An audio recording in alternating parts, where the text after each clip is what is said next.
2016, I get a call from the Trump campaign in Syracuse, New York. He goes, well, we need a lot of help over here. Can you come help us with the Trump campaign? And when he said that, something in my spirit was like, that this is that prophecy of political influence. I realized at that moment that I needed to use, my spiritual gifts, the prophetic gifts, with this campaign to help President Trump win the election. I feel that my prayer life had protected President Trump during the campaigns. There were 2 different times, and in prayer I saw people trying to come in either to attempt an assassination, something wasn't right, and I would send an email and warn, and they would email me back, thank you for the information.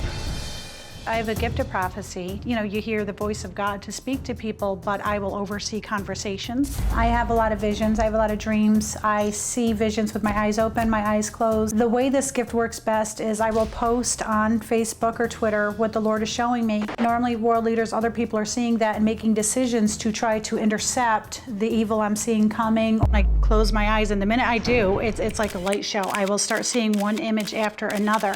The world leaders that are following my posts that I'm aware of, 60 to 75% of world leaders, presidents, vice presidents, prime ministers, first ladies, defense ministers, foreign ministers, kings, queens. I can go pray over a nation and the Lord will show me whether there is a miraculous cure for a disease, or I will see a region and the Lord will show me, there's oil in that region, go ahead and tap into it. I encouraged President Trump to fire former FBI Director James Comey. Trump listens and to the advice and stuff of the Lord through me. I'll post stuff out there and it's shifting these leaders to have meetings and conversations. I influenced the meeting with President Trump and Chairman Kim Jong-un. A lot of these world leaders, they trust the Lord's wisdom through me for global strategy.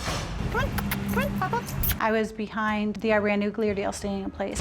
I actually had a dream one night of the warplane in Syria and the whole incident where we ended up striking them. And the next portion of the dream, I saw a terror attack on the London Bridge. I post this on social media. A few days later, there's headlines all over the place. I was sleeping in my granddaughter's bed one night and I start seeing Washington Post reporter Jamal Khashoggi was murdered in a consulate in Turkey. And it was probably the most graphic vision I've ever had in my entire life. I'm seeing his face. I'm seeing somebody from the Middle East, the rope being used to strangle and choke him. I saw a needle go into his neck. I saw fingers being cut off. I was hearing the screams. I'm just weeping and sobbing that night, and I'm posting and posting. Every piece I'm seeing, I'm posting on social media, and I just wanted to bury my head in Vladimir's chest.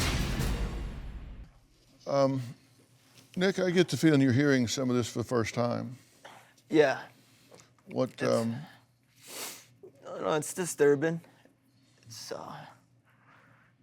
It almost sickens me to hear this. I miss my mom. I wish I had her in my life, my kid's life, and just seeing her go down this path is upsetting.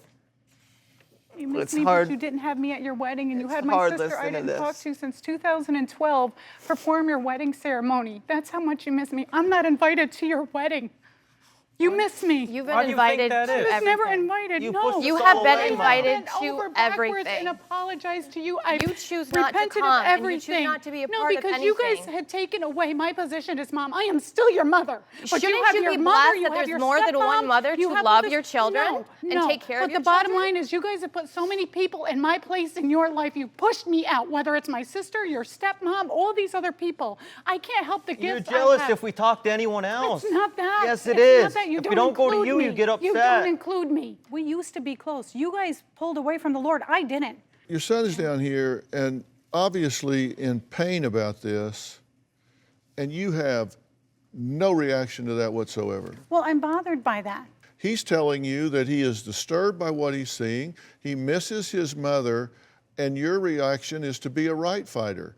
You have your son in front of you in pain, and you totally dismiss it. Are you that cold? I'm not. You can't go out and solve the world's problems and not tend to your own family. Do you have a story or a question for me? Click the link in the description and tell me what in the world is going on.